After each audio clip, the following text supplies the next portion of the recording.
बहुत विस्तृत रूप से एक एक बात हम सबको जो हमेशा स्मरण में रहे, उन्होंने बहुत विस्तार से यहाँ पर अपना संबोधन रखा। अनेक दायित्वों में रहे हैं, विद्यार्थी परिषद, युवा मोर्चा, भारतीय जनता पार्टी, महाराष्ट्र सरकार और अब भारतीय जनता पार्टी के राष्ट्रीय महामंत्री के नाते, बिहार प्रदेश के प्रभारी के नाते और दिल्ली मुख्यालय में होने वाले अनेक कार्यक्रमों का संयोजन आपके माध्यम से होता है। आज हम सब के बीच में आपकी उपस्थिति हुई है। मैं देवभूमि उत्तराखंड आगमन पर सभी देवभूमि वासियों की तरफ से आपका स्वागत करता हूं, आपका अभिनंदन करता हूं। भारतीय जनता पार्टी के प्रदेश के अध्यक्ष और राज्यसभा के सांसद आदरणीय महेंद्र भट्ट जी, हमारे संगठन महामंत्री आदरणीय अजय जी, राष्ट्रीय महामंत्री महिला मोर्चा और इस कार्यक्रम की संयोजक श्रीमती दीप्ति रावत जी, यहाँ राज्य के अंदर इन कार्यक्रमों के संयोजन की जिम्मेदारी जिनके पास है, श्री शैलेंद्र बिष्ट जी और सभी हमारे जनप्रतिनिधिगण, बहुत वरिष्ठ लोग यहाँ पर हैं। हमारे आदरणीय विधायकगण हैं, पूर्व मंत्रीगण हैं, दायित्वों में रहने वाले सभी कार्यकर्ता हैं, युवा मोर्चा, महिला मोर्चा, अनेक मेयर हमारे, और सभी मैं कहूँ तो एक हमारी पार्टी के सब प्रमुख लोगों का एक समूह यहाँ पर उपस्थित है। आज के इस अवसर पर, इस लोकमाता अहिल्याबाई होलकर की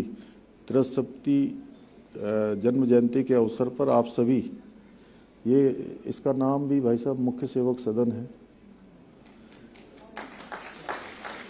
इस मुख्य सेवक सदन में बहुत सारे लोग इसमें अनेक बार कार्यक्रमों में आए हैं, उनका तो विशेष रूप से, और जो पहली बार आए हैं मैं उनका हृदय से सबका स्वागत करता हूं, आपका अभिनंदन करता हूं। और आज इस अवसर पर त्याग, सेवा और समर्पण की प्रतिमूर्ति परम पूज्य लोकमाता अहिल्याबाई होलकर जी को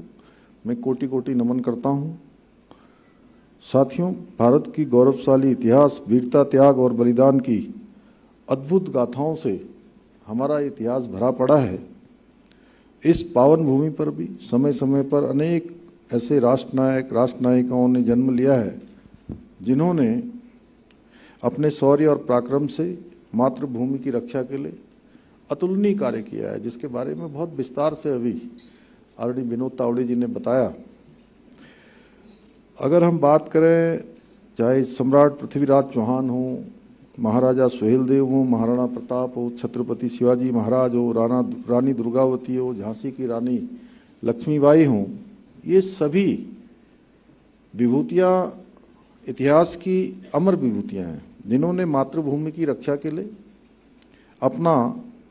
सर्वस्व निछावर कर दिया और दुश्मनों के सामने कभी झुकना स्वीकार नहीं किया, कभी रुकना स्वीकार नहीं किया। और इन्हीं विभूतियों में से एक है लोकमाता महारानी अहिल्याबाई होलकर जी का भी नाम आता है, जिन्होंने करुणा से, सेवा और धर्मनिष्ठा से भारतीय इतिहास में अपना अद्वितीय स्थान बनाया है। वे न केवल मालवा की, जहाँ के बारे में अभी हम सबके सामने आदरणीय विनोद जी ने बताया, वो न केवल मालवा की कुशल शासिका रही, बल्कि भारतीय इतिहास की उन दुर्लभ विभूतियों में से एक थी, जिन्होंने शासन को केवल सत्ता का माध्यम नहीं बनाया, बल्कि जनसेवा, न्याय एवं धर्म की पुनर्स्थापना का साधन बनाया। और उनका संपूर्ण जीवन सनातन जीवन मूल्यों और भारतीय संस्कृति की पुनः निष्ठा के लिए समर्पित रहा। और अनेक उन्होंने निर्माण कार्य किए, जैसा आपने बताया, सोमनाथ से लेकर, पुरी से लेकर, और जितने हमारे ज्योतिर्लिंग हैं, और रामेश्वरम, अयोध्या, मथुरा, और हमारी देवभूमि में महेंद्र भट्ट जी ने बताया, गौचर में बद्रीनाथ जी, केदारनाथ जी, और हरिद्वार में अनेक मंदिरों और घाटों का पुनर्निर्माण करवाया। साथ ही इन्होंने कई धर्मशालाओं का, कुओं का, रास्तों के निर्माण के साथ साथ जन सेवा के भी अनेक कार्य किए। उन्होंने संपूर्ण भारत में धर्मस्थलों का पुनर्निर्माण कर भारत की जो सांस्कृतिक आत्मा है उसको पुनर्जीवित करने का काम किया। गंगा से लेकर गोदावरी, हिमालय से लेकर दक्षिण के समुद्र तक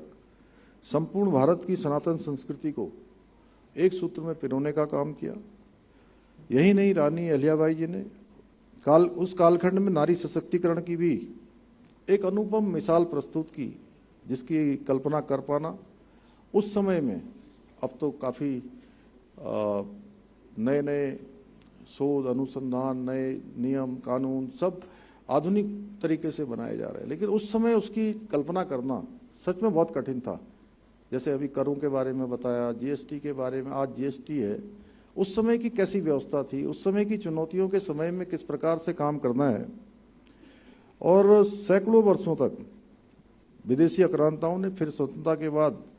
गुलामी की मानसिकता से ग्रसित सरकारों ने हमारी महान विभूतियों को और उनके योगदान को, उनके द्वारा किए गए संघर्ष को, पराक्रम को, त्याग को वो सम्मान इतिहास में नहीं दिया जिसके वास्तव में वो हकदार थे। हमारी युवा पीढ़ी को उनको गौरवशाली इतिहास से वंचित रखने का भी सुनियोजित षड्यंत्र किया गया, परंतु आज हमारे प्रधानमंत्री श्री नरेंद्र मोदी जी के नेतृत्व में भारत अपनी सांस्कृतिक चेतना के पुनर्जागरण के अमृत काल में प्रवेश कर चुका है। वर्षों तक उपेक्षित रहे हमारे गौरवशाली इतिहास, महान राष्ट्र नायकों के योगदान और सांस्कृतिक विरासत को न केवल आज पुनर्स्थापित किया जा रहा है, बल्कि उन्हें राष्ट्रीय चेतना का आधार भी बनाया जा रहा है। आज हमारी संस्कृति की पताका संपूर्ण विश्व में गर्व से लहरा रही है और भारत अपनी जड़ों से जुड़ते हुए पुनः विश्व गुरु बनने की ओर अग्रसर हो रहा है। आज चाहे अयोध्या में भगवान राम का भव्य मंदिर का निर्माण हो, बद्रीनाथ केदारनाथ धामों का निर्माण हो, बाबा विश्वनाथ के काशी कॉरिडोर का विस्तार हो, नया बनना हो, या महाकाल लोक का निर्माण हो, ऐसे अनेकों कार्य हमारी धार्मिक जो धरोहरें हैं उनको जिस प्रकार से आज सजाया और संवारा जा रहा है उसे शब्दों में बयान करना कठिन है। और सच में इतने विस्तार से सारे वक्ताओं ने बात कर दी है, उसको बार बार दोहराना भी ठीक नहीं है। और मैं इतना ही नहीं, आज लोकमाता अहिल्याबाई होलकर को आदर्श मानकर आदरणीय प्रधानमंत्री जी ने महिला सशक्तिकरण की दिशा में भी अभूतपूर्व कार्य, अनेक कार्य किए जा रहे हैं। चाहे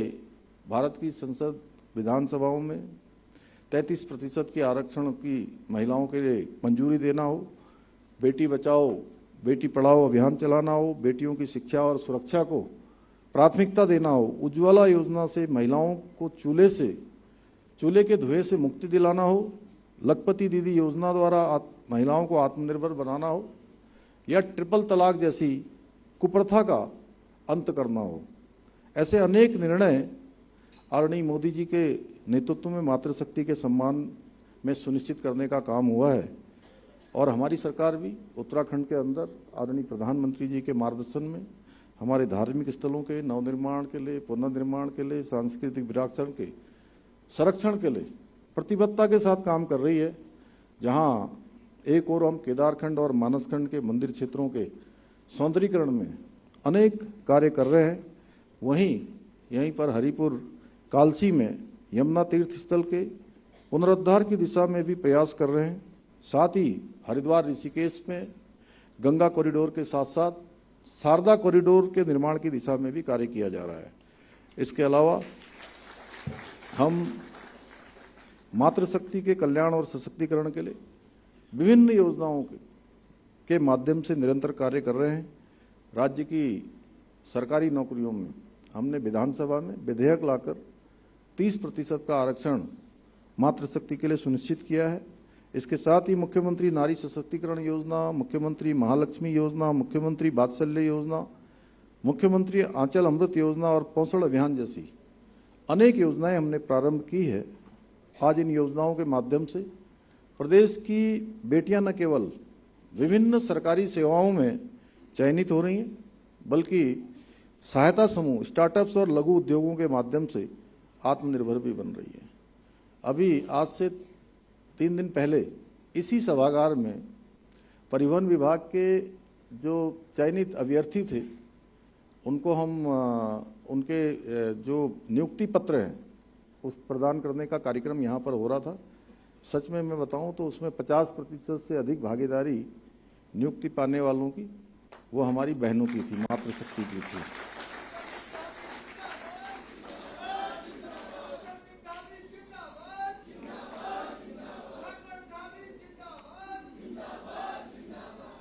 साथियों, हमारी सरकार देवभूमि उत्तराखंड के सांस्कृतिक मूल्यों और डेमोक्रेसी को भी सुरक्षित रखने को पूरी तरह से संकल्पबद्ध है और उस दिशा में निरंतर कार्य कर रही है। इसी संकल्प के साथ हमने प्रदेश में लैंड जिहाद, लव जिहाद और थूक जिहाद जैसी घृणित मानसिकताओं के खिलाफ कड़ी कार्रवाई सुनिश्चित की है। साथ ही प्रदेश में एक सख्त धर्मांतरण कानून भी लागू किया है। इतना ही नहीं, हमने प्रदेश में एक सख्त भू कानून भी लागू कर दिया है जिससे राज्य के मूल स्वरूप से खिलवाड़ करने वालों के खिलाफ अब सख्त कार्रवाई सुनिश्चित हो सकेगी। इसके अलावा हम सबको गौरव है कि जैसे देवभूमि उत्तराखंड से माँ गंगा निकलती है और माँ गंगा यहाँ से निकलकर पूरे देश को जल और जीवन देने का काम करती है, उसी प्रकार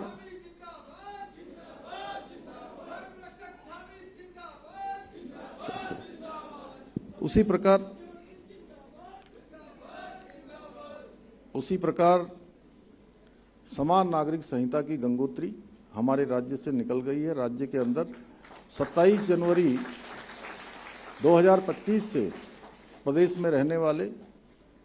हर वर्ग, हर पंथ और हर समुदाय के व्यक्ति के लिए समान नागरिक संहिता का एक समान कानून सबके लिए यहाँ लागू हो गया है। इसके साथ ही हमने प्रदेश में देश का सबसे प्रभावी नकल कानून भी लागू किया है और ये नकल कानून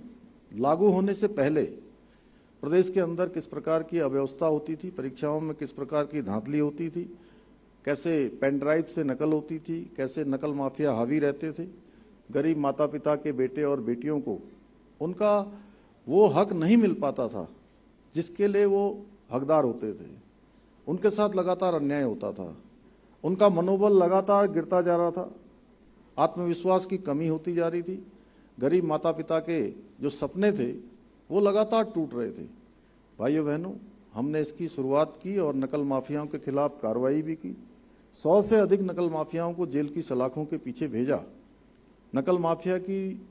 कमर तोड़ने का काम हमने किया और साथ में देश का सबसे सख्त नकल कानून लागू किया, जिसका परिणाम हुआ कि पिछले 3 वर्षों में 23,000 से अधिक नियुक्तियां अभी तक हम अपने युवा भाई बहनों को देने में हमें सफलता प्राप्त हुई है और एक भी मामले में नकल का प्रकरण नहीं आया।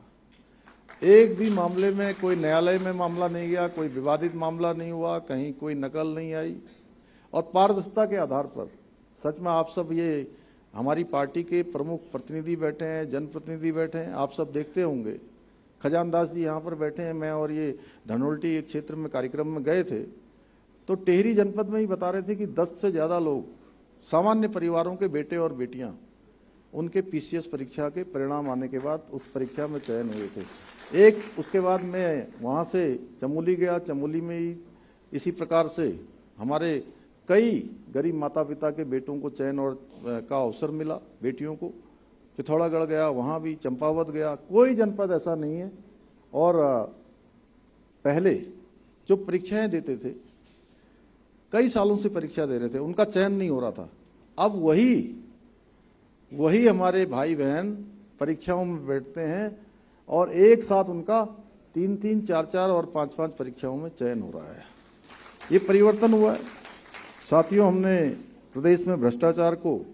जड़ से समाप्त करने के लिए जीरो टॉलरेंस की नीति के तहत हम कार्य कर रहे हैं। इसी का परिणाम है कि पिछले 3 वर्षों में हमने भ्रष्टाचार में लिप्त करीब 200 से अधिक लोगों को जेल की सलाखों के पीछे पहुंचाया है। हमारा ये अभियान अभी भी लगातार जारी है। साथियों, जैसा आप सभी जानते हैं कि हाल ही में हमारी वीर सेना ने पहलगाम में हुए आतंकवादी हमले का मुंहतोड़ जवाब देते हुए ऑपरेशन सिंदूर को सफलतापूर्वक अंजाम दिया। इस अद्वितीय कार्रवाई के लिए एक बार फिर पूरी दुनिया को भारत की सैन्य क्षमता, साहस, रणनीतिक कुशलता का लोहा मानने पर मजबूर कर दिया। हमने कल ही यहीं पर कैंट एरिया में वीर सैनिकों के साथ सैनिक संवाद का कार्यक्रम आयोजित किया था, जिसमें हम व्यक्तिगत रूप से उनके पराक्रम के प्रति कृतज्ञता प्रकट कर सकें। मैं आपसे भी आग्रह करता हूं कि आप लोग हमारे वीर सैनिकों के अद्वितीय योगदान को हमेशा स्मरण रखते हुए अपने अपने क्षेत्रों में जाकर हमारी सेना के शौर्य गाथाओं को जन जन तक पहुंचाने का काम करें। और आदरणीय प्रधानमंत्री जी ने भी हम सब से अपेक्षा की है कि जो हमारी तिरंगा यात्रा सैनिकों के सम्मान में निकल रही है, सेना का अभिनंदन का जो कार्यक्रम हो रहा है, ये कार्यक्रम हमारा अनवरत रूप से चलना चाहिए, ये रुकना नहीं चाहिए। और मैंने ये भी तय किया है कि मैं भी जिस कार्यक्रम में भी जाऊंगा, चाहे 1000 कदम, 2000 कदम, जितने भी दूरी पर होगा कार्यक्रम स्थल, वहाँ पहले हम लोग एक प्रतीकात्मक रूप से तिरंगा यात्रा निकालेंगे, उसके बाद ही कार्यक्रम में सम्मिलित होंगे। साथियों, हम सब उत्तराखंड को देश का अग्रणी राज्य बनाने का जो हमारा विकल्प रही संकल्प है, उसके लिए निरंतर कार्य कर रहे हैं। मुझे पूरा विश्वास है आप सभी के सहयोग से उत्तराखंड को देश का श्रेष्ठ राज्य बनाने का हमारा ये संकल्प अवश्य सिद्ध होगा। इन्हीं शब्दों के साथ एक बार मैं लोकमाता अहिल्याबाई देवी होलकर जी को नमन करते हुए और आज के मुख्य अतिथि जिन्होंने विस्तार से हम सबका यहाँ पर उत्साहवर्धन भी किया, प्रोत्साहन भी किया, बहुत सारी बातें बहुत विस्तार से हमको बताई देवभूमि आगमन पर, वो हम सबके भाई भी हैं और बड़ा संगठन में हम लोगों का बड़ा लंबे समय से आपसे जो है रिश्ता नाता भी है। तो यहाँ देवभूमि पधारे हैं। मैं एक बार फिर से आपका स्वागत करते हुए, अभिनंदन करते हुए मैं अपनी बात को समाप्त करता हूँ।